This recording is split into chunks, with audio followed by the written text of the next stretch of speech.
একদিন এক ইহুদি একদল মুসলিমের সামনে এসে দাঁড়িয়ে বলল, যদি তোমরা সত্যি সঠিক পথে থাকো তবে আমার 3টা প্রশ্নের উত্তর দাও। কেউ পারলে আমি মেনে নেব ইসলাম সত্য ধর্ম। প্রথম প্রশ্ন, বলো তো আল্লাহর আগে কি ছিল?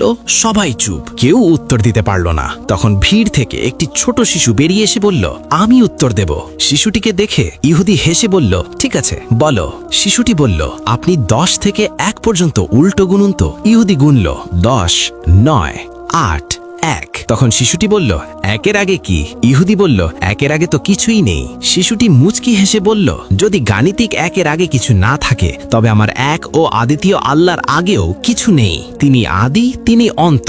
ইহুদির দ্বিতীয় প্রশ্ন, আল্লাহ এখন কোন দিকে তাকিয়ে আছেন? শিশুটি একটি জ্বলন্ত মোমবাতি নিয়ে এলো এবং জিজ্ঞেস করল, বলুন তো এই আলোটা কোন দিকে তাকিয়ে আছে? ইহুদি বলল, আলো তো সব দিকেই সমানভাবে ছড়ায়। শিশুটি বলল, আল্লাহ তো আসমান ও জামিনের নূর, তিনি কোনো একদিকে নয়, একই সময়ে সব দিকে এবং সবার ওপর দৃষ্টি রাখেন। হতভম্ব হয়ে ইহুদি বলল, শেষ প্রশ্ন, আল্লাহ এখন কি করছেন? শিশুটি বলল, এটার উত্তর দিতে হলে আপনাকে আমার জায়গায় নিচে দাঁড়াতে হবে আর আমাকে আপনার উঁচু চেয়ারে বসতে হবে। ইহুদি রাজি হয়ে নিচে নেমে দাঁড়ালো আর শিশুটি চেয়ারে বসলো। বসে সে শান্ত কণ্ঠে বলল, আল্লাহ এখন এটাই করছেন, আপনাকে নিচে নামিয়েছেন আর আমার মতো ছোট একজনকে সম্মানের উচ্চাসনে বসিয়েছেন। উত্তর শুনে ইহুদির চোখ ভিজে গেল। সে তখনই সবার সামনে সত্য স্বীকার করে নিল। জানেন কে ছিল এই অসাধারণ বুদ্ধিমান শিশুটি?